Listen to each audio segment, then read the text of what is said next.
It is a great pleasure to introduce my friend and colleague, Professor Alejandro Martinez. He is an assistant professor at the University of California, Davis, who received his BS from the University of Texas at Austin, his MS and PhD from Georgia Tech. He has research interests that include burrowing and locomotion, and we're going to hear about that today, as well as bio-inspired geotechnics, soil structure interaction, fabric effects on soil behavior, and static and liquefaction of soils, showing his West Coast colors there, things we don't often think about here in the Midwest. Among his many distinctions, he is a recipient of the NSF Career Award and the Hellman Fellowship. And on a more personal note, which was in his biography, he co-organized and co-led the first international workshop on for bio-inspired geotechnics, which I attended, and have to say it was one of the most interesting, useful, productive workshops that I have ever been at. And in fact, now Alejandro and I are co-authors on a paper that he was the champion of, unequivocally, that is shortly going to be published in Geotechnique. So we hope he led the way with that. We hope there are more events like that in the future, and those things can continue. With that, I'm going to hand it over to you, Alejandro. Take it away. Okay, thank you, Jim. Let me share my screen. Okay, I think that should be good. You can see my slides, right? Looks good. Perfect.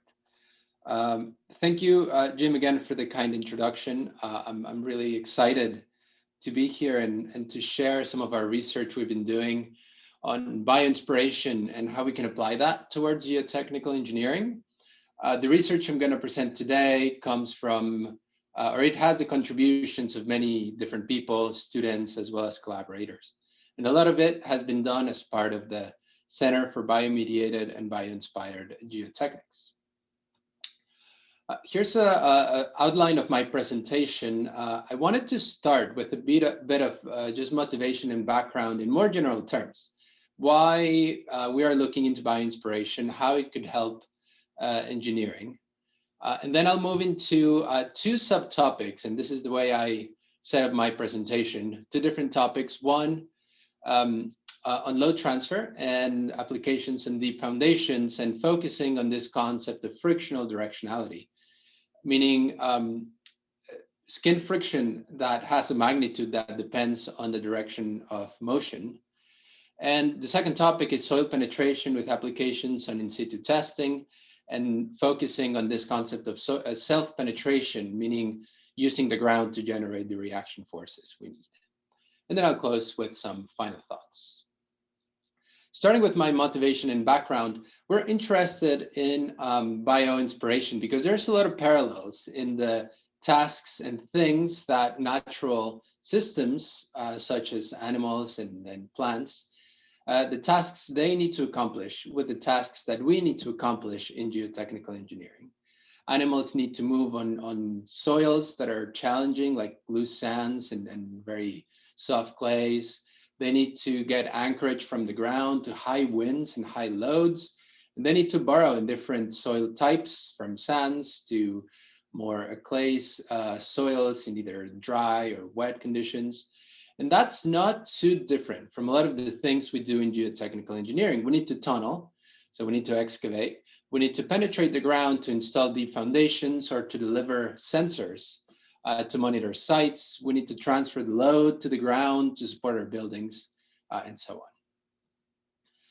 So a lot of the motivation for looking at bioinspiration comes from the concept of efficiency, that animals and plants have constraints.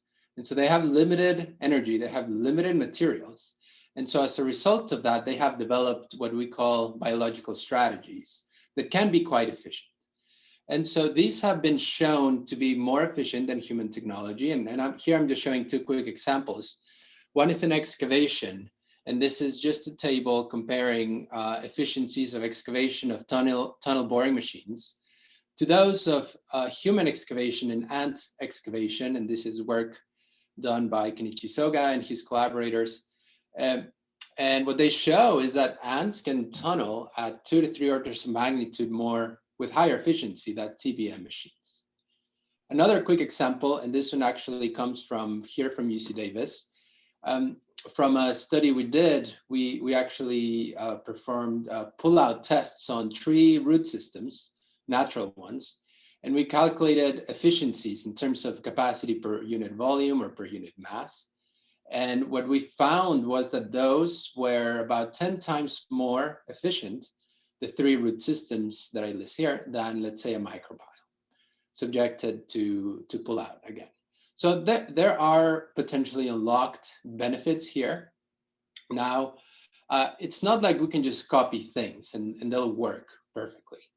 And so to help with that translation in the bio-inspired design literature, this is just one of the examples of this notion of abstraction of biological strategies. At a very kind of direct way of translating things is what we call forms. And that means copying shapes. So we look at how an animal looks, for example, and we just copy the shapes or the geometry. Behaviors are slightly less direct. They could be sequences of motion, let's say, of how an animal burrows. And principles are even more abstracted, so things like how the animal fails the soil. And so that's the more abstracted level. And just to illustrate that, I have an example here with the directional friction at interfaces. If we wanted to translate forms, we could copy just the shape and size of, let's say, snake scales. And so this is a 3D scan, and this is a cross section. So we see the asymmetric shape. So a very direct way of doing this would be to mimic this geometry, put it, let's say, in a pile or a surface, and that's the translation. We could do it a bit more abstracted in maybe understanding how the asperity and the soil are interacting. And even more abstracted would be if we find that load transfer is taking place by passive resistances, we may just optimize our engineering design for that. And at the end of the day, the design may not look like a snakeskin, but it was inspired by the understanding of how snakeskin interacts with soil.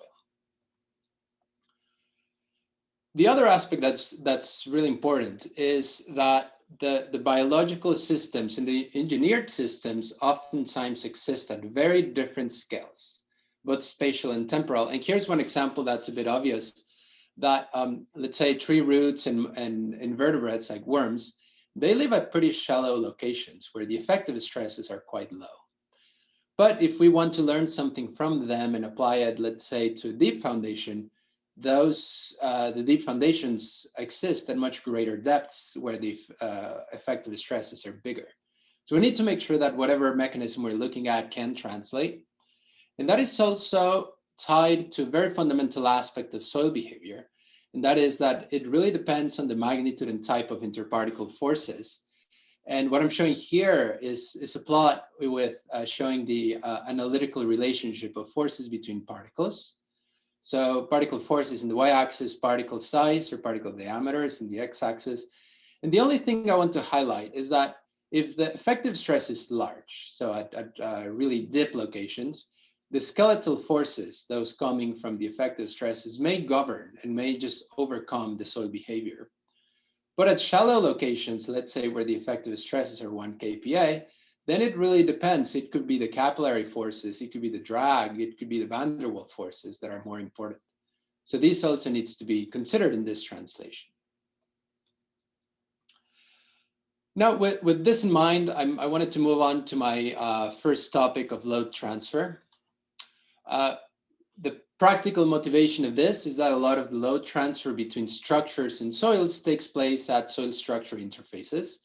And in my group, we really like these images from Hayward Baker, they're Keller now, but they kind of show from an unusual perspective, from the bottom, from within the ground, all of the potential planes of contact between soils and structural materials. Examples are soil nails, tunnels, and deep foundations. In particular, we are interested in addressing this effect or this scenario where a given foundation element can be subjected to compression during installation, but then be subjected to tension during its service life. And this is just an example of a suction caisson that is installed under compression. But then if this is part of a jacketed structure, during its service life, it's actually going to be subjected to tensile load. So this kind of creates this dilemma where we would like to have large skin friction for high capacity, but at the same time, large skin friction also means more difficult installation. So we would benefit from having different amounts of skin friction during installation and pullout. And I'm showing a couple examples here. A pile that we install, the skin friction would resist that installation, but if we pull it, then the skin friction would change directions, and then that would actually provide the capacity. So we look at nature and try to identify different adaptations for this. How do different organisms can achieve this frictional directionality? We looked at things such as the feet of geckos and shark skin and beetle pads. Some of these structures are quite flexible, so perhaps not as applicable to deep foundations. Grass leaves can be quite an isotropic as well. We ended up focusing on snakeskin, as we can see here, and in particular, the ventral skin, which is the skin on the belly of the snakes. And part of the reason why we were very interested in snakes is that they interact with a range of substrates, and they're quite efficient at locomoting on them. They move on soil, and that ranges from sands to soft clays. As we can see here, this is a sidewinding snake in very loose sand. And so the two questions we're trying to answer is, what are the range of frictional directionalities that we can actually generate? And how can we apply this towards deep foundations? So again, we're looking at the ventral scales, and these are the scales at the belly of the snake that are kind of transversely oriented. They control the frictional interactions. And so this is a 3D scan of snake skin and the cross section. So we see it's quite asymmetric. And there's two definitions here that I'll be coming back. One is what's referred to as a caudal direction. That would be like moving this patch of skin to the left so that the substrate would slide on the mild slope up here. And this is usually correlated with lower frictional resistances. And the opposite is cranial. Now, if we move this patch of skin to the right, then the substrate would encounter these sharp edges. That's a cranial direction or cranial shearing, and that mobilizes high frictional resistances. And so I'll have this little schematic up here just as a reminder. I think caudal and cranial can get a bit confusing. So you can see it here. If the surface moves to the right, we're doing cranial shearing. If the surface moves to the left, we're doing caudal. So how we went about this is we first wanted to get a bunch of snake specimens in the lab. So we brought 60 specimens from a museum at UC Berkeley. We collaborated with Professor Brian Todd to choose the species that we thought would be more applicable. We scanned those. We idealized the scaled and 3D printed them to make these surfaces. Then we performed the lab tests based on those, and you can see the surface here at the bottom. And then we did centrifuge pilot testing, and we actually ended up going back to the lab to try to understand a little bit more what's happening. So focusing on this interface shear tests, we use just a conventional interface shear device, which you can see here. It's a shear box type of device. We've tested a range of different sands, but today I'm going to focus on the medium dense ones, and in particular the Ottawa 2030, which is a sub-rounded sand. This is a schematic of what the test looks like. We have the sand specimen. Here we have our bio-inspired surface and the shear box around it. So you can see if I move this surface to the right, I'll be moving it in the cranial direction. If I move it to the left, I would be moving it in the caudal direction. So one of the first things we did is we varied the shape of these scales. And so we're characterizing those scales by the height and the length. In the earlier work, we also tested surfaces that weren't just linear, but they had a curvature. But we ended up realizing that the linear ones were among the most efficient ones. And so while we varied these two parameters, the length and the height, for today, I'm only going to be presenting on one particular surface that we've tested the most, with a height of 0.3 millimeters and a length of 12. So to just illustrate what the results look like, I want to start with just a rough profile. We can think of this as sandpaper or rough concrete, and also a smooth profile. And this will just illustrate just typical interface shear behavior.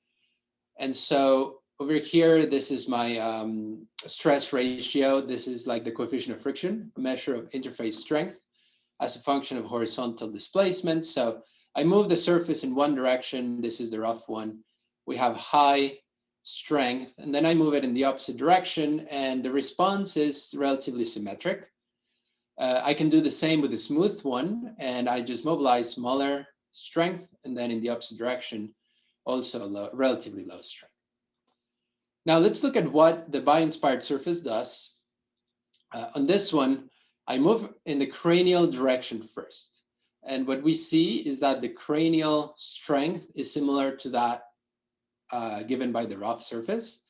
But then if I stop and I turn in the other way, now the same surface mobilizes a strength that's more similar to the smooth one. So now we're seeing the surface that, depending on whether we move it in one direction or the other, can behave in terms of strength like a rough or like a smooth surface. We can run a test in the opposite sequence and mobilize a smaller strength in the caudal direction, but then we turn around and then we mobilize a high strength. So this is, I guess, from a fundamental point of view, what we mean by frictional directionality. This is a very similar plot where the rough surface, it's the black line, and the cranial are quite close on the first direction. And then in the opposite direction, it flips. Now the blue line is coming on the caudal side and mobilizes a strength similar to the smooth. What I want to highlight here is that also the vertical displacements, these are the volumetric displacements of the soil, also depend on the direction, where shearing in the cranial side, that's this blue line, give us a volumetric response that's quite similar to the rough one. But on the caudal side, we don't get quite as much dilation as we do. So it's not only the strength that depends on the direction of loading with respect to the orientation of the texture, but also the dilation and whether the soil will, or how much the soil will dilate. So we performed a number of tests at different stresses in different sequences, and we plot them together. We identify failure envelopes. And so while there's a little bit of scatter in the data, what we get out of it at the end of the day is that a given surface has two friction angles, interface friction angles, depending on the direction in which we move it.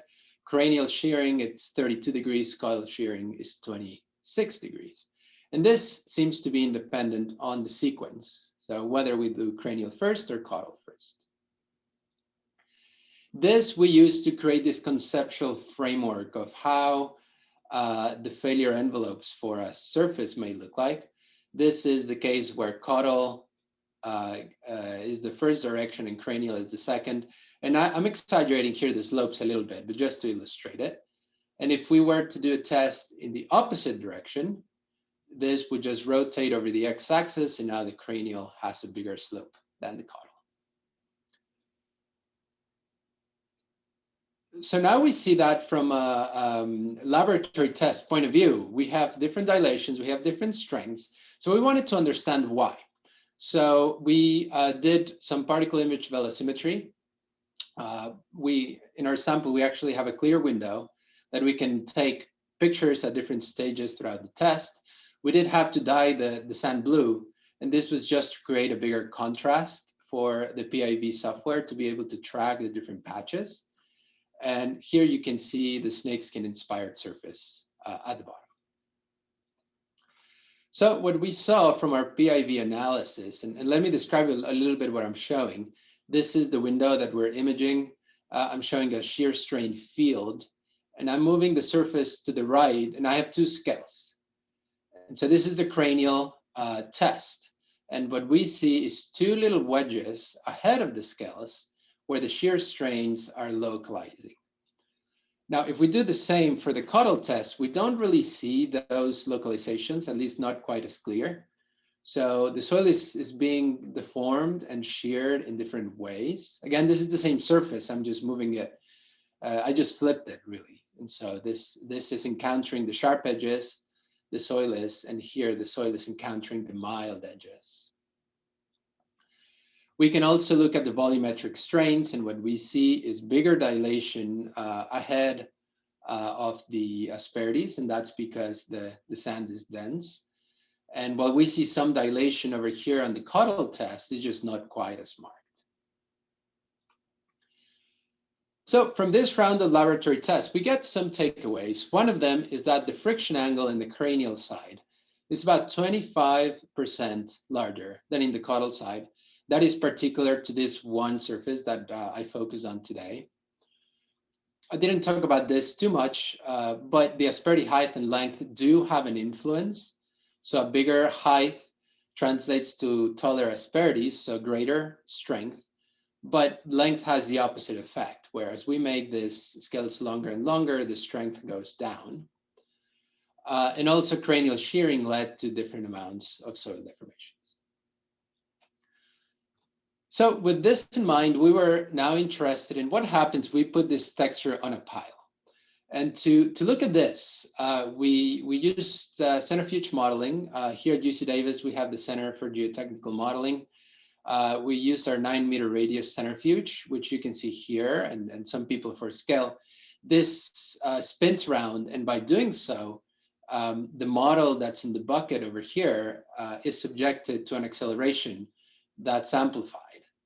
And what that allows us to do is it allows us to do model testing, but we create a stress magnitude and distribution that is representative of some prototype field conditions. For these particular tests, we performed them at 30 times Earth's gravitational acceleration, so 30 G. We used the Ottawa F65 sand. It's our standard poorly graded sand. Tests were on dense sand, and we installed the piles by quasi-static pushing. And while we're currently doing cyclic testing, we have only really processed the data for monotonic, so that's the only thing I'll be discussing today. But here you can see our pile, and you can see the soil bed that we pluviate in. One of the first things we usually do when we do centrifuge tests is we do a few CPT soundings. And this just helps us get a sense of the variability across the model. And it just allows us to verify that if we think we have dense sand, we in fact have a response that corresponds to dense sand. And so from these 3 CPT soundings, we do get the tip resistances that we would expect from dense sand. Here we describe the piles that we tested. The length of our piles is 10.5 meters in prototype scale. In model scale, it's 30 times smaller than that. The diameter is 0.6, and we have internal strain gauges. So this is one of the piles, and you can see all the cables are coming out the top. And we have different textures. One of the textures, we call it the cranial install pile. So you can see how if we push this pile down into a bed of soil, the soil is going to encounter these sharp edges and mobilize large frictional resistances likely. We have the caudally installed pile that now as we push it into the ground, the sand encounters these mild edges, but if we pull it, now it's going to encounter the sharp edges on the other side. We also have a roughened pile just for reference as well. It's not shown here. So a bit of just the sequence of the test. We installed the pile to a depth of 10.5 meters, and then we pulled it out for a distance of 0.6.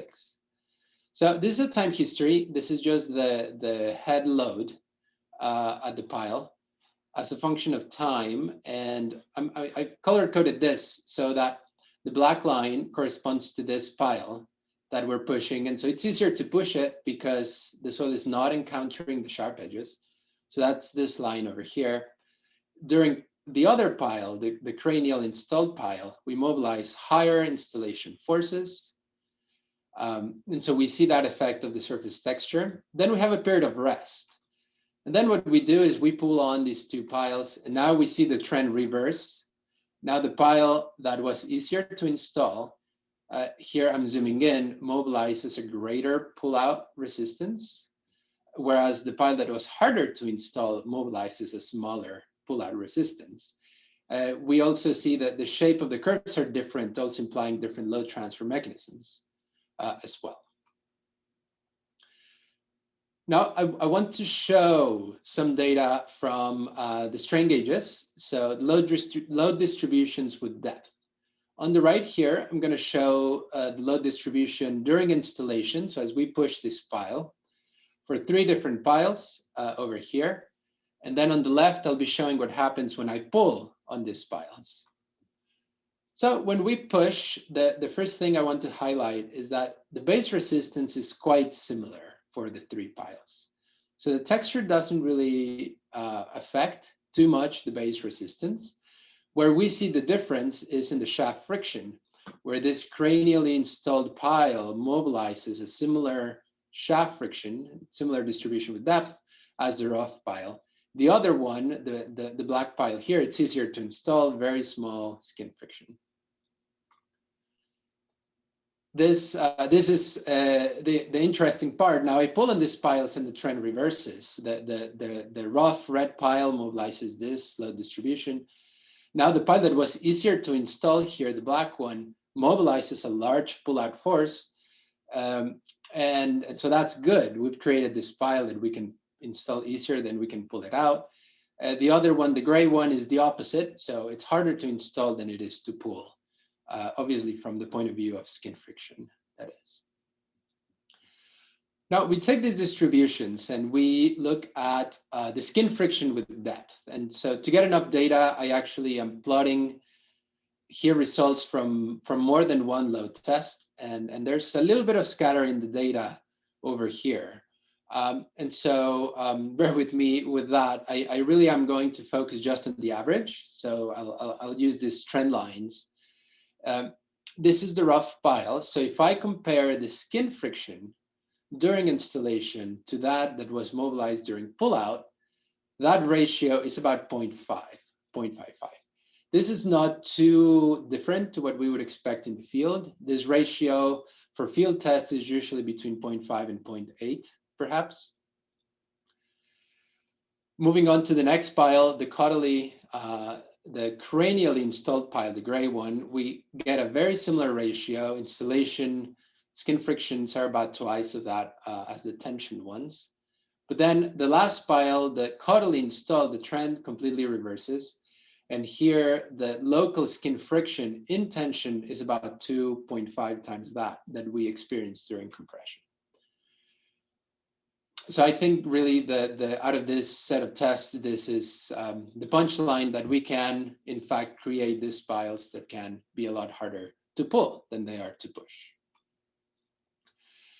There is one thing here, though, that the friction angle of that interface between pull and push is only 25% difference, whereas these trends are showing much bigger differences. So there's something else, and that is how the shearing and the orientation affects the normal stresses acting on the pile surface.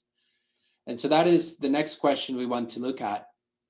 I think I've already described this, so I'll go on to the next part. Now we want to understand how the stresses evolve around this pile. To do that, we're going to use the constant stiffness model. It's a simplified model, but it works for illustrative purposes. This is a top view where we have a pile, and then we have the soil around it, and the soil in the far field is represented by these springs that have a normal, constant normal stiffness. And so that stiffness K depends on the stiffness of the soil, G, and the pile diameter. If we look at it from a side view, we have the soil that may be dilating or contracting, and then the resulting stress here depends on that stiffness. And in the lab, what we do is we idealize the soil just as a little element, and we flip it over, we bring it to the lab, and we do the same. And so what we do is we link the evolution of the normal stresses acting on the surface to the stiffness of this spring, as well as the volumetric changes that the soil is experiencing. We're interested in this because cyclic loading can lead to progressive soil contraction, for example. And so that is because the effective stresses change around the pile, and this can lead to excessive pullout, for example. We have other questions like, is there a bias in the cyclic failure of piles with the snakeskin-inspired surface? So we go back to the lab to try to answer this question. The first thing we do is we run a monotonic test using this constant stiffness boundary conditions. And so these are similar to the plots I showed before, shear stress on the x-axis as a function of displacement. The one thing we see now is that the difference between the caudal and the cranial is much bigger. Here it's a difference of maybe 30, 40, or 50% in both sides. We do see the difference in the dilation, where the soil sheared cranially dilates more. But now, because the dilation is linked to the normal stress, now we can see how the normal stress on the cranial cycle increases more than on the caudal. So this partially explains why we have a bigger skin friction in the centrifuge pile load tests. And bigger, I mean, than just the difference in the friction angles. Again, because this parameter, the normal stress, is also changing. Then, with this understanding, we can start doing some load testing, again, in the laboratory, but now in cyclic conditions. And so here we have symmetric loading. That means that the average shear stress is 0. And so what I'm going to do is I'm going to start cycling with a given amplitude, and I'm just going to observe what happens in this stress path until we fail. We expect, because the friction angle is smaller in the caudal side, we expect for these tests to always fail in the caudal side. And so this is the data. This test, we performed caudal first, so caudal above, cranial below.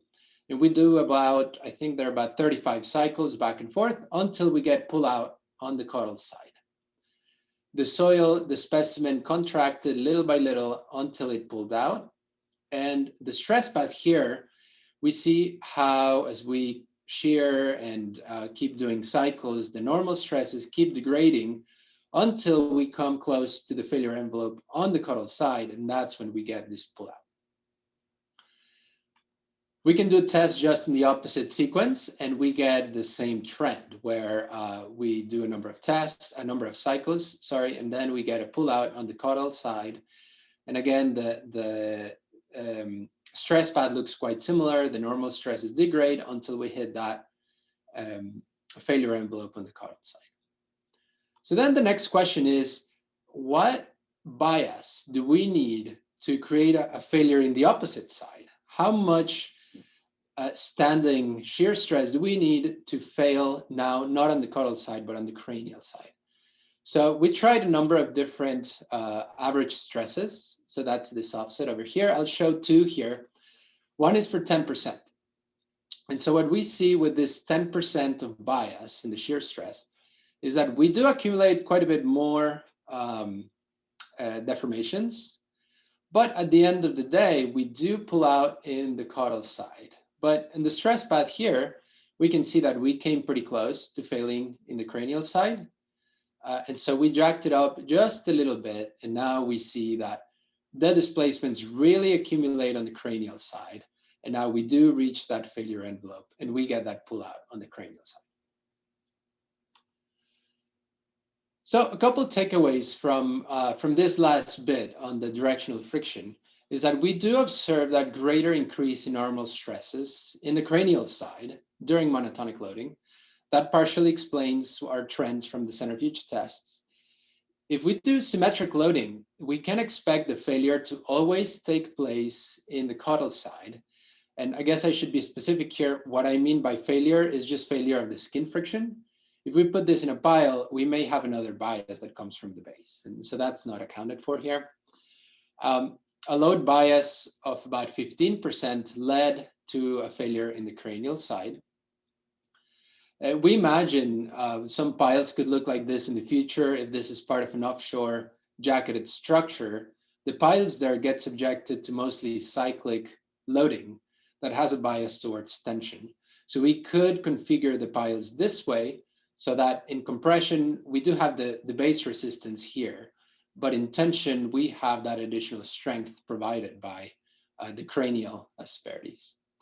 Now we're trying to expand this to look at centrifuge tests with load-controlled cycles to see what the effect would be now, not only in the lab, but in the pilot itself.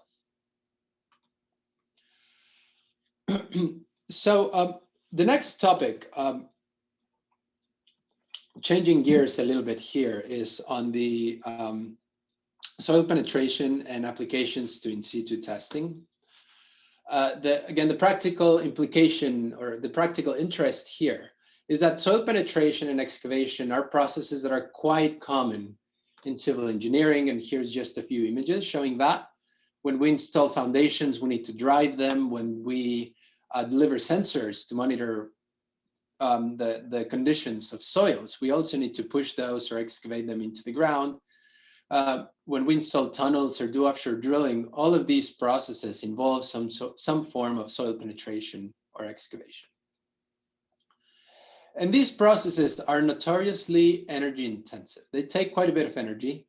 And if we actually quantify the impacts, both in terms of environment as well as economic impacts to civil engineering projects, soil penetration takes a considerable amount of that.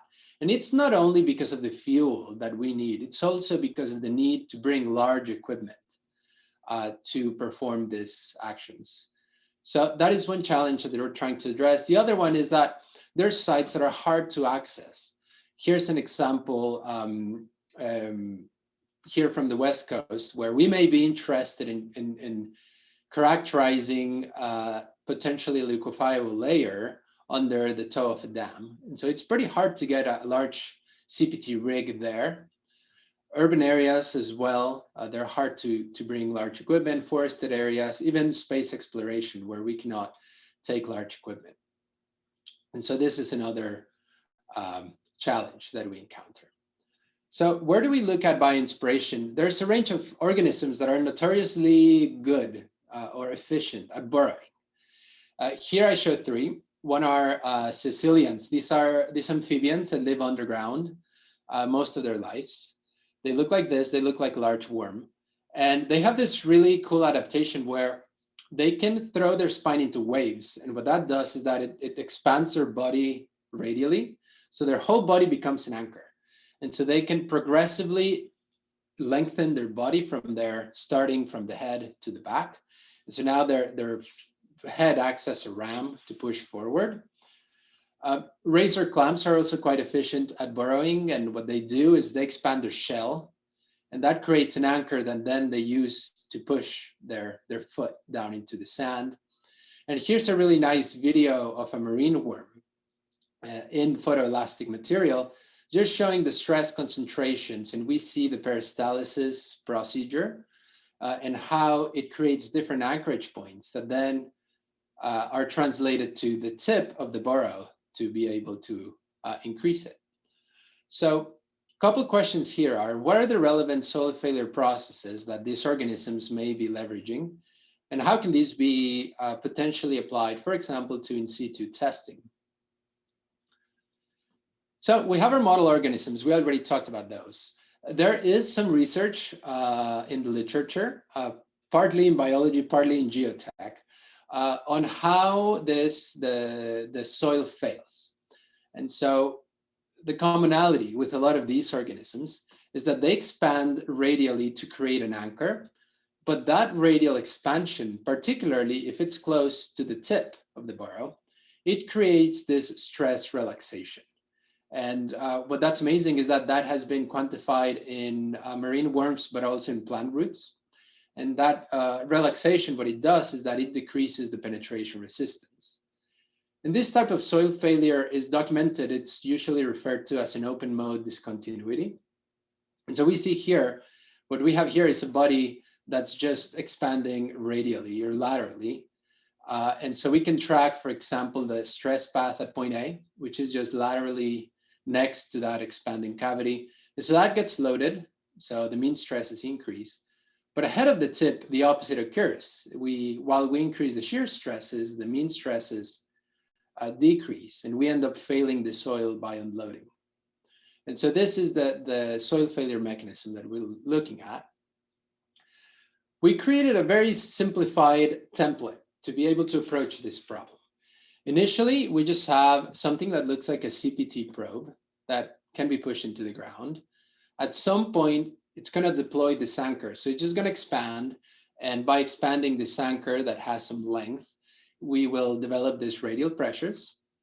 And then at some point, we will be able to load the tip here downwards against the anchor upwards. And so while this is simplified, it does let us approach this problem from a geomechanical point of view. The reaction can be modeled as the shaft resistance and bearing capacity of an anchor, and the penetration resistance can be modeled as a tip resistance, similar to what we measure in a CPT test.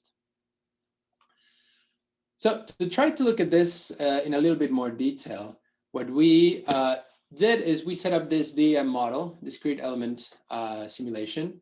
And just a little bit of background, DEM model, we include all the particles explicitly. And so we have all the particles, and the particles interact through contacts. And these contacts may be sliders with coefficient of frictions, springs with stiffness constants, dampers. In this particular case, I'm not going to get into the details of how we calibrated the model, but we did calibration to simulate the behavior of sub-rounded silica sand. And the other thing that's quite nice about DEM is that we can track what's happening at each individual particle. So here we see how, as we expand the anchor, for example, the particle displacements start accumulating, but also we see how the contact forces start changing. As shown, this is called a force chain map. So they're starting to grow around the anchor. Just a little bit more detail. Our model consists of a virtual calibration chamber, which is very similar to an experimental calibration chamber. We can apply an overburden stress as well as a radial stress. Here we have about 200,000 particles. We did have to upscale the particle size to about 14 millimeters. So these particles are more like gravel particles.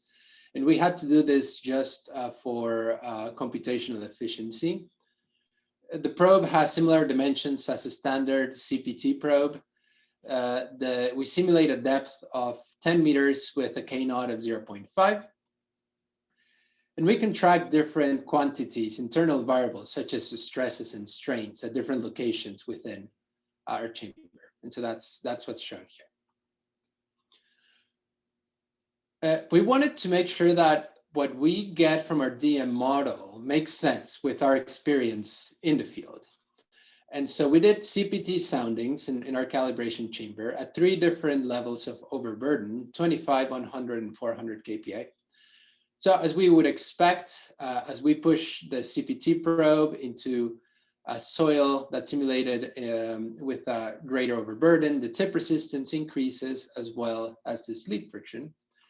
We put this together into a soil classification chart just to make sure our results in line with field experience, and they are.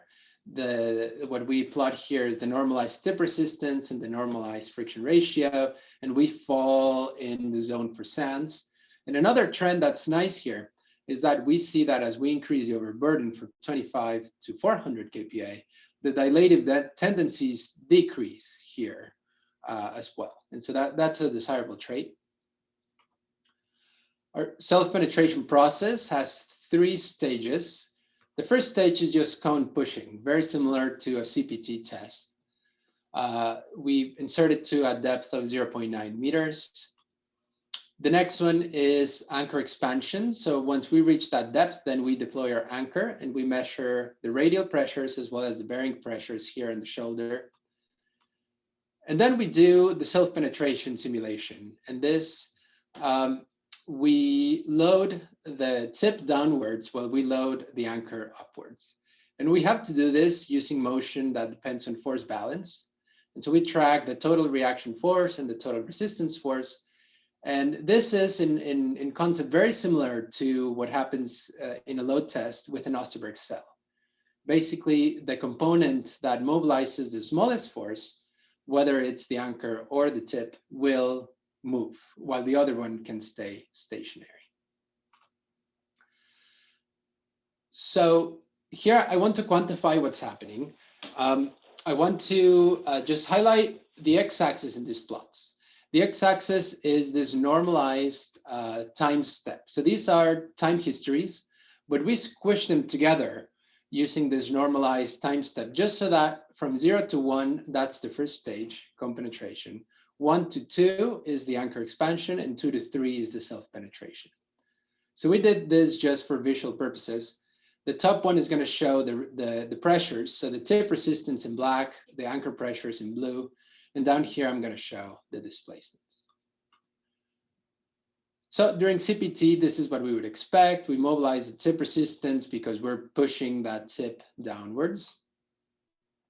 We can track the stress fields. And so as we would expect, we see that in terms of radial and vertical stresses, they concentrate at the tip. We can track stress paths as well. So here in red is soil just below the tip. That soil is being loaded. It's still dilating, so it's a little bit above the critical state line.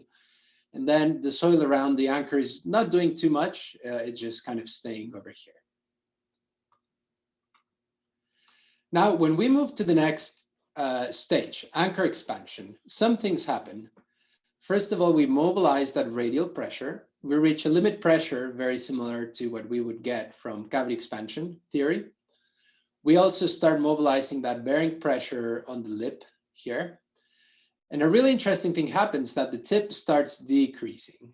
So here the tip is just stationary, yet it is starting to decrease. We can look at the stress fields to kind of verify that. So now we have a large concentration of stresses around the anchor because we just expanded it. But it's very insightful to look at these stress fields just in terms of stress changes. So these are the changes in stresses coming just from expanding the anchor. So the stresses increase around the anchor, but the stresses decrease in a large zone ahead of the tip, as shown here for the radial stresses, and as shown here for the vertical stresses. We can track stress paths. So again, in red, the tip, the soil underneath the tip is unloading. So it's starting to fail in unloading, and the soil next to the anchor is being loaded all the way to the critical state line. Now we look at the self-penetration process. So it's here, and I'm going to be tracking all of these forces. So one of the things we need to do is track these pressures, and there's a lot going on here. The pressures are changing quite a bit, but really what we need to do is convert those into forces because our motion depends on a force balance.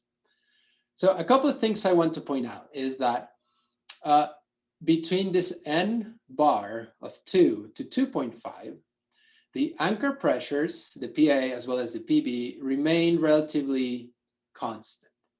And that is because the anchor didn't move. Here I'm showing the displacement. So the anchor didn't move. And the reason why the anchor didn't move is that the anchorage forces were bigger than the penetration forces. And then at some point at a time step of about 2.5, the tip resistance became bigger. And that we can see here. So now the anchor starts moving to generate a bigger capacity. And we see two things taking place. The radial pressures drop. That's because of some radial effects taking place. But at the same time, because we start moving the anchor upwards, that reaction at the lip starts mobilizing. So we can simulate this process here. Again, we can look at the stress changes. We get unloading around the anchor, but we get that increase in stresses behind the shoulder, generating that capacity. And the stress paths look like this. The tip gets loaded over here in the red, and the soil around the anchor gets unloaded.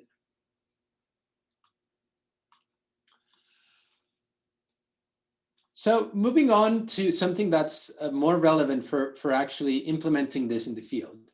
We can develop these self-penetration curves for different configurations of our anchor, for our probe, sorry. What I show here is the self-penetration displacement. So if this quantity of tip displacement minus anchor displacement is positive, that means the probe is advancing. If it is negative, that means the anchor is lifted. So we're basically failing by not being able to mobilize enough anchorage. we found that one of the main parameters that matters here is this distance between the tip and the anchor. And that's because the anchor and the tip interact quite a bit. So the closer they are, the more they're going to interact. So when our anchor tip distance is equivalent to 1 diameter, we do get quite a bit of self-penetration. But as we increase that all the way to 8, we do end up not being able to self-penetrate. And here's a stress map just to show that. So here, if the distance is equivalent to 4 times the diameter, we do get that decrease, but it's not that big. If the anchor is really close to the tip, we get a bigger decrease that now allows for this bigger self-penetration. So what this is telling us is that we do have to leverage this interaction for reducing the tip resistance. We can plot the changes in tip resistance as a function of this distance. So we get unloading at a small h that is quite big, but I just want to make one more point here, that unloading is regained. So the tip resistance is regained during the self-penetration, which actually is a good thing from a given angle, in that if we are able to self-penetrate and then remobilize the tip resistance, we may still be able to use that measurement to estimate soil properties, as we do using our current methods. I'm going to skip this slide for the purposes of time. This just looks at different parameters. And I'll just move on to the takeaways, that the simulated tip and anchor probe was able to self-penetrate in medium dense coarse grain soil. We still need to assess what happens in different soil types. We did do some preliminary cavity expansion simulations, and it seems like dense coarse grain soils are the most challenging ones. I think this is beneficial, and it indicates that we could potentially use this for using smaller rigs in the future, or to avoid refusal. The tip and anchor, they interact quite a bit, and that interaction is beneficial to reduce the tip resistance. The probe geometry has a big effect on the performance and how much we can self-penetrate here. And just one practical point here, that it appears that after self-penetration, the QC is remobilized. So we could possibly still use that QC that we get to estimate soil properties. And we're currently designing and fabricating a prototype with Contech, with collaboration with them. And we hope to do a field demonstration sometime in the coming year.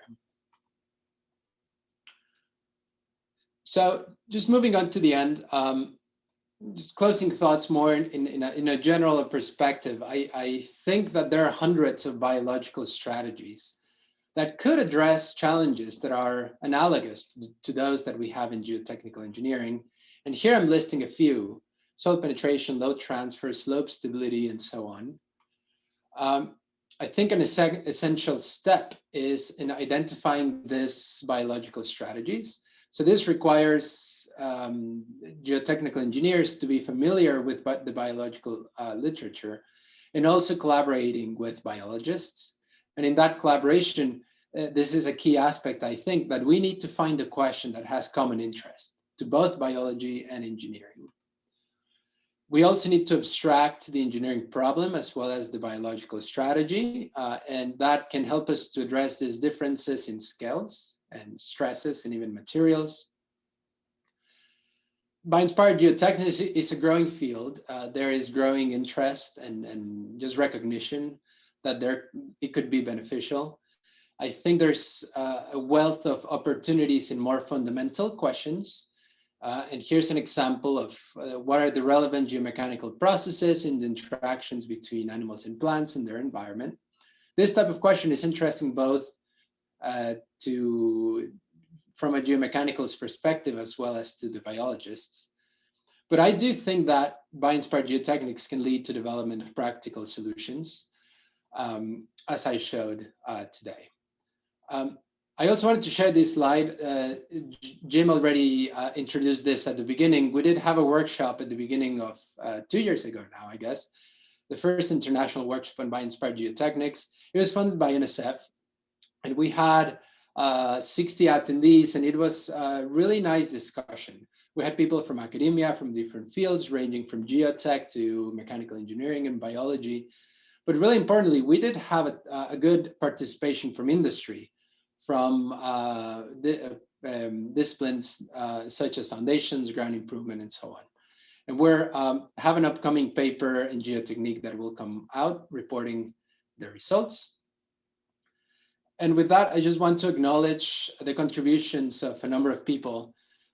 Kyle O'Hara, Lin Huang, and Yuyan Chen are PhD students in my group that are doing all the heavy lifting and the work here. Sophia Palumbo was the first student that worked in Bio-Inspired project here with me, and she's graduated. Ali Khosravi was postdoc, and Jason DeYoung and Dan Wilson are both collaborators. And I also want to acknowledge the financial support from the CVBG, the Center for Geotechnical Modeling at UC Davis, as well as NSF. And with that, I just want to say thank you, and I'm happy to answer any questions that there may be if we have the time. Thank you, Professor Martinez, and please applause, yeah, virtually if you can. And you can imagine what that would have sounded like, Alejandro, with roughly 100 people here. Keeping in mind that this is a joint event with the Geo-Institute, I see people are already leaving. If you need a PDH certificate, fill out this poll right now and you will be emailed one. And if people had to leave early, we will check their participation and send it to them as well. In the meantime, be thinking about your questions. Alejandro, you can stick around for a few minutes. I mean, some people are going to have to leave, but you're okay answering a few questions? Yeah, certainly. Yeah. And I suggest, have your questions ready, type them in the chat if you want, raise your hand. We'll try to manage these as best as we can. There's a few that were in the chat already. Huang was interested in vibration, the fact that piles are installed using vibration. Does this amplify or reduce the effect of your snakeskin pile design? We haven't done a lot of testing with driving them. We did do some load tests in the centrifuge where we have a driving hammer in the centrifuge and we use that. And we actually found that the vibrations from the driving seem to amplify the differences. And I think the reason is that those vibrations probably densified the soil around it even more. So there's differences in dilation that we saw between the caudal and the cranial probably were even bigger than if we just pushed the pile. But anyways, that's preliminary data. One of the things we really want to do in the future is to do a field demonstration with these piles to look at a more representative case. Thank you. And he asked a second question, which is also of interest to me. He asked about cohesion. What's your expectation of this pile design in a soil with higher cohesion? And I have that question on my extensive list of questions. Is what's been done in clay? What are your thoughts on whether it works in clay, and where's this going? Yeah, certainly. We have done some tests in clay as well. The difference is not as large. If you think of the interface strength in caudal and cranial, the ratio or the difference is more like maybe 20%. It depends a bit on whether we're doing a drain test or a non-drain test. But the differences are smaller than for the sand. And I think the reason is that the asperities are already quite large compared to the clay. That we haven't quantified this, but I think that the soil deformation patterns in the caudal and in the cranial direction are not as different in clay as they are in sand because of this particle size effect. Yeah, but anyways, that's also a bit of preliminary data, but that's what we've gathered so far indicates that. To be continued. Yeah, fascinating. Jibril is asking about, you can probably read these too, he's asking about manufacturing, which is of course a question that I'm sure you get asked often and was on my list. How about commercializing this? You mentioned this at the end. Is there a cheap way to do this? The CPT that you showed, the penetrometer that you showed would have been very expensive to manufacture, I'm assuming, knowing how much machinists charge. How about manufacturing these things? That's kind of the reality check, right? For the piles, we have talked to a number of manufacturers. It seems that doing them out of steel and machining that texture on a long pile would be really expensive. So a contractor may just want to make their piles longer or something to get that capacity. We're starting to explore things with formwork and how we can precast these piles. But anyways, that is kind of the next step in this research, in that we feel comfortable that we can show it in the lab and in the centrifuge. The next thing is how to make this at a field scale, and like you mentioned, how to make this competitive alternatives with respect to existing solutions.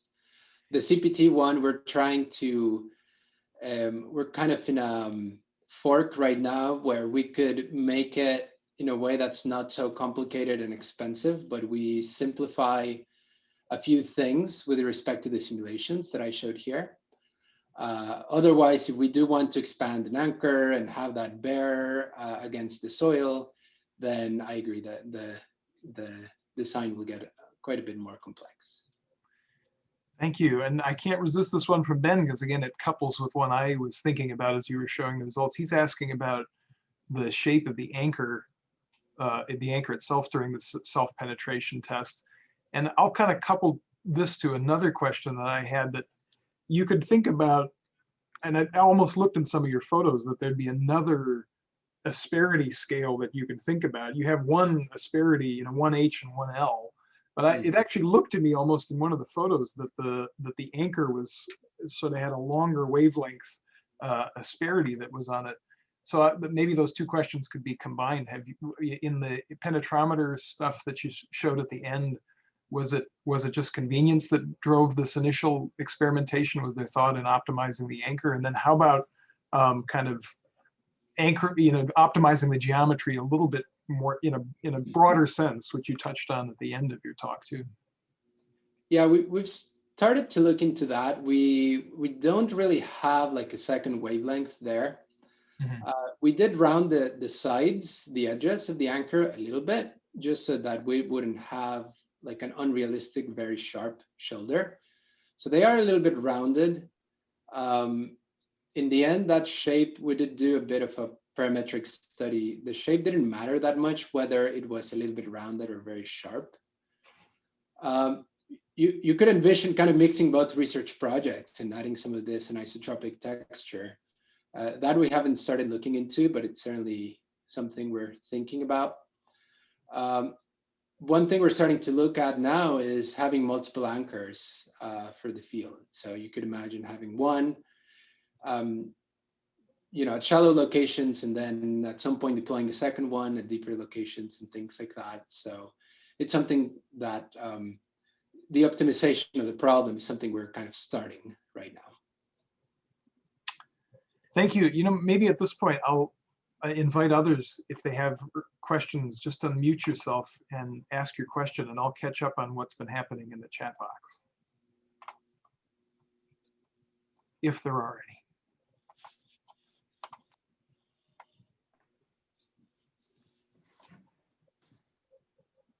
I see Alessandro's unmuted. Yes, exactly. If I can ask my question before the others are discussed, that would be convenient, because I have class in 20 minutes.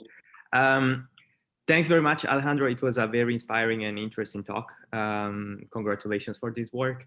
I have a question about the results you shared related to the interface tests. So if I remember correctly, like in 1963 or something like that, Kishida and Uesugi provided like a criterion to characterize the roughness of interfaces, which basically governs the shearing mechanism and the failure mechanism actually. And so depending on whether the interface can be considered rough or smooth, it can be expected that failure will occur in the soil or at the interface. Now, have you investigated if this is also valid for your bio-inspired interface, and whether you have these different failure mechanism in the ground or at the interface? A little bit, yeah. I think one of the things we've realized is that that framework doesn't really fit this type of textures. First of all, because it depends on the surface roughness, and measurement of surface roughness has no dependence on the direction. So the caudal and the cranial side would have the same surface roughness. So that's one bit, but the other bit is that, I actually have let me show a slide here. I do have something like that. I don't have the comparison, but I'll show this. I think you should be able to see my slide again. We found, and just a bit empirically, we really don't have a theoretical background for this, but we found that and this is when we were doing that work I didn't show, we changed the height and length for a bunch of iterations. We actually found that this relationship is a lot stronger and better defined with this length to height ratio than it is with like an average roughness or normalized roughness as Uesugi and Kishida used. So when we use this dimensionless ratio, things aligned a lot better. And I guess what you have here is just an offset between the cranial and the caudal. One thing we saw from our PIV, because we also did PIV on different surfaces, is that when your length is very small or your height is very tall, low LVRH values, if you do a PIV of the sand, you see that you get this kind of uniform shear band, as you would expect from the research that has already been shown. But as you start increasing this ratio, so greater lengths or smaller heights, you do start moving towards where you have localized zones, like little wedges. They look like little tiny retaining walls. Yeah. And so we haven't really gotten too much into this, but it's how close the asperities are dictates how much they interact with each other, and whether you end up with like a uniform shear band or you end up with isolated little wedges. And so, yeah, anyways, that's what I can say. We don't have like a kind of unified framework for that yet. Right? Yeah, well, that's very interesting. Thank you. And so maybe also coming back to the comment of Jim about basically a problem that becomes like a fractal related problem. I was imagining if, because as you said, like Kishida and Uesugi don't anymore apply, at least in general, but maybe I wonder if there could be like really scale effects related to the relevant parameter through which you characterize your interface. But that's very fascinating. Thank you. It was very interesting. Yes, I agree. Thanks for the suggestion. Thanks. Good luck teaching, Alessandro. Yeah, thanks for sticking around. Thank you. Any other questions that anybody who's still here would like to ask? Feel free to unmute yourself, including people who type something in the chat, of course. I was going to say I asked one already, but I ask another if I can. So thank you very much for the great presentation. I just had a question related to how comparable our technologies are to biological systems. And I'm thinking of the comparison you have, for example, with the efficiencies, orders of magnitude. And if you take, for example, a supercomputer, it takes almost a nuclear power plant to power it. And a human brain is more powerful and it takes 20 watts. So there's obviously something we're missing with the technology. Do you think the similar comparison could apply?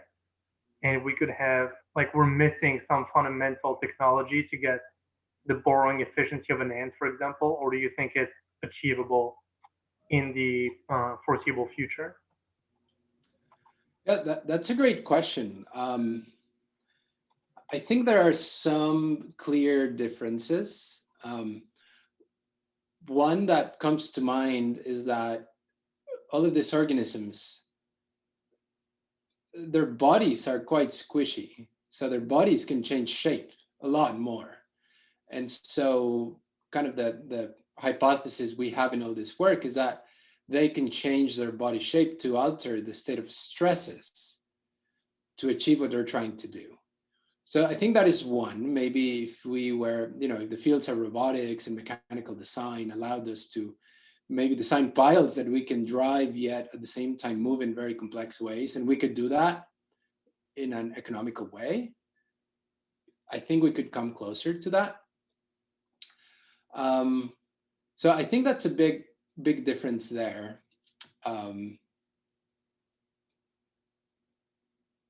The other thing is that, particularly that comparison I made at the beginning of the tunnel boring machine with the ant tunneling, that has been sometimes called out as an unfair comparison, because just the way in which the excavation is done is very different.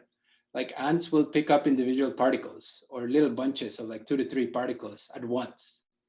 And that's not what we do with a tunnel boring machine, right? With a tunnel boring machine, we're excavating a large volume of soil at the same time. So some of it has to do with scale, in that maybe it is more efficient to pick up grain by grain, but it's not something we can do to dig a tunnel, excavate a tunnel. So hopefully that answers some of your questions. I think we can come close to it, but I think just the inherent design of natural systems can be quite different from engineered systems. And so we may never truly get there, but I think we can get some significant benefits.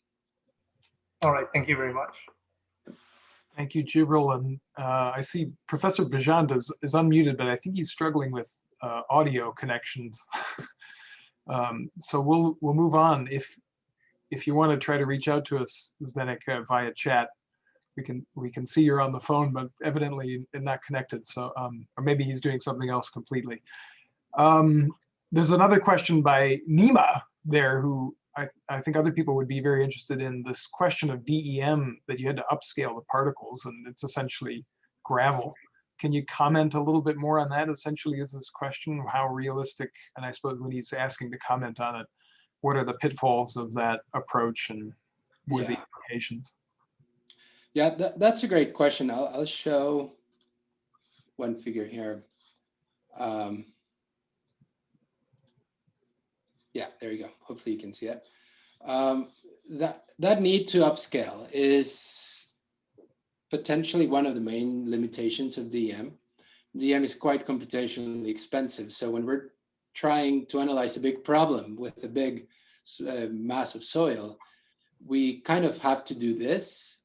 Now, computational efficiencies and capabilities are going up, so we feel like at some point we may get there. We have done parametric studies where we basically change the particle size, and we do the same test over and over. And so what we saw, and I guess I should be realistic here, I didn't model 1 millimeter particles. I modeled anywhere, I think, from maybe 5 millimeter particles to here we had 14, and we went even higher. I think we went to maybe 20. And so the main difference that we saw was not so much on the average magnitude, and I'll use this gray line to discuss this. If you overlaid an average, the responses were similar. The difference is that the bigger your particles, the more jagged your line becomes. And the reason is that your tip is interacting, in this case, with a smaller number of particles. And so if you suddenly lose one contact, you may get like a sudden collapse of a force chain. So that may lead to this drop. And so then at some point you start regaining those contact forces. So you go back up and you drop and you go back up. So this zigzag that you see in all of these curves is kind of an artifact of having those upscaled particles. You don't see that quite as much in the sleep friction, and that's just because the sleep friction has a bigger surface area. So we're averaging across a larger number of contacts. In terms of magnitudes of QC and FS and how they plot here in the soil classification chart, it actually doesn't change that much. as long as you still have a reasonable size of particle to probe ratio. Obviously, if you make your particles so huge that, maybe you just have one contact, then that's unrealistic. But as long as you have a number of contacts that's, let's say, 5 or more, the average response doesn't change that dramatically. But we have to recognize that we do have those artificial effects. Wonderful. You've got an answer for everything, which is you're wonderful here. And we'll keep you here as long as you will keep indulging us, Alejandro. One from Scott Schmidt that you maybe saw there is he's wondering about why does stress decrease at the tip when increasing lateral stress at the anchor? And hopefully you can infer what he means. I know you got several stress components here, and maybe you can infer what he's referring to. Yeah, I think so. So I think I'll go back here. That's like a crack that in these simulations by the original authors, Shin and Santamarina, they were modeling how a crack propagates in soil. So this is a cohesionless soil. That's a crack. And what they're doing to it is they're applying a lateral force to it. So they're enlarging it. So this is like opening a wedge, you can imagine. If you have a pre-existing crack and you try to open it like that, the stresses ahead will tend to go into tension. If this was a solid material, right? You're pulling this material apart. Now in cohesionless soils, we cannot have tension. So we don't go into tension, but we do go into failure by unloading. So I'll kind of jump here to here. Expanding our anchor is not that different from trying to open that crack in that image I showed before. This is opening, which is causing these deformations in the material basically away from the shaft. And so that is causing this material to undergo some small deformations radially out. And that is basically what causes that unloading. Terrific. And then it's just one more comment from Steve Kester, who for the purposes of this recording too, Steve says he's reminded in terms of snakeskins, he's reminded of waxless cross-country skis, a comment from a true Midwesterner where you get friction when you push down and back on the ski to propel yourself forward, and then you get to glide when you slide the ski forward and lift your weight off the ski. So that is a wonderful comment. Yeah, totally agree. At some point we bought some ski skins to test in the lab, but we actually never got to test them. But yeah, good idea. You stole the question. I was thinking that earlier as Steve typed that in. And there's nothing left in the chat. There's still 24 people here. If patience endures for people, are there any other questions from the audience?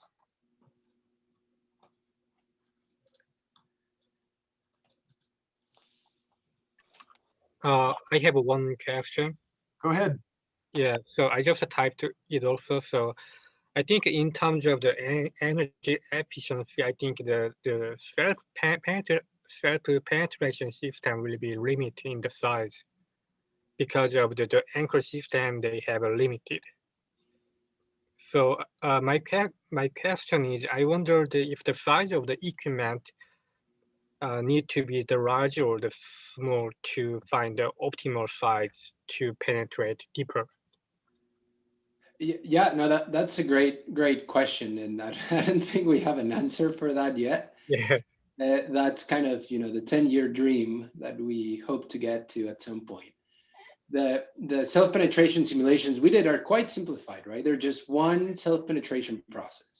So you could you could ask what happens if you start self-penetrating, and then at some point your tip resistance just becomes bigger than your anchor. Than your anchorage forces. Here we didn't look at that case, but in the field, I guess we could deploy a second anchor. Like if we had a second anchor below or above this one, that could be used to increase the anchorage forces. We could expand the anchor more, possibly, if we had that capability. Here we just expanded 50% of the diameter, but we can see if we can expand 100% or something like that. Mhm. The whole goal here is to try to reduce the size of the equipment. And so if we are able to generate all the reaction force from the ground, as opposed to from dead mass from the truck, then that's kind of the golden dream for us. We still need to transfer the load. So that doesn't mean we don't need an actuator. We still need machinery to transfer the load between the anchor and the tip as well. So I'm not sure exactly what you mean by limitations in the proposed anchor system and how those depend on the equipment size. We are trying to eliminate the need to bring a big truck just to provide a reaction mass, to the situation where we still need to bring the hydraulic actuator that we still needed, but just your vehicle can be smaller because you don't need to bring such a large mass to the site. Okay. So hopefully that provided some information. That's good. Yeah. Yeah, thank you. Any other questions out there from the audience that remains? I just have one. I'll take the last question then, and we'll close it at that. And Alejandro, I was looking at your wonderful plots of penetration rates versus different H/D ratios with interest, and sometimes you're retreating, and if your ratio is right, you're advancing. And in that moment, maybe you've already touched on this, and I'm just not connecting enough dots here in the moment, but that process continues indefinitely. So it got me thinking, does this anchor, if you're on the right side of that, does your anchor just can it keep penetrating indefinitely, or are you going to hit a wall there? Yeah, no, likely not. I think we'll run out of, I mean, it's not like we'll run out of anchorage, but you can imagine you're going deeper and deeper with your tip. So the tip resistance, we could expect that it'll keep increasing for most materials. So for this to be kind of fully realizable in the field, it needs to be some sort of sequential, right? You can imagine at some point you can contract your anchor, and then you would need another anchor in the back to then push this section forward, and then you re-expand it at a greater depth so that you can mobilize bigger strength. So I think we'll hit a wall here. One of the, like from a practical point of view, that kind of the worst situation you could encounter is you have a really loose or weak soil, and then you're transitioning into a very stiff soil. That's a bad situation because your anchor will be in the weak soil, mobilizing low anchorage forces, but then your tip will be in the very dense soil. Right. And so that, I mean, we know it's going to be a problem likely. We haven't really done any simulations to look at that, but what you say is correct. We'll hit a wall, and so in reality, we need to do something else to. It's just such a wonderful problem, because at the same time your tip resistance is increasing, your ability to generate thrust is also increasing. So it really comes down to this question of the competition between the two. And I hadn't thought of that, but you point out a real important practical limitation, which is the moment that you encounter heterogeneity, you're really in trouble. Yeah. Well, there's a heterogeneity, and there's no way that helps you, I don't think, right? I mean, differences are just bad. Yes. Yeah. Yes. All right, well, thank you so much for entertaining all of these questions and staying around to this point. And thank you to all the participants for sticking around this long too. We'll close it here and stop the recording and just say hearty thanks once again for joining us today. We really, really appreciate it. Yeah, thank you for the invitation, and thank you for listening.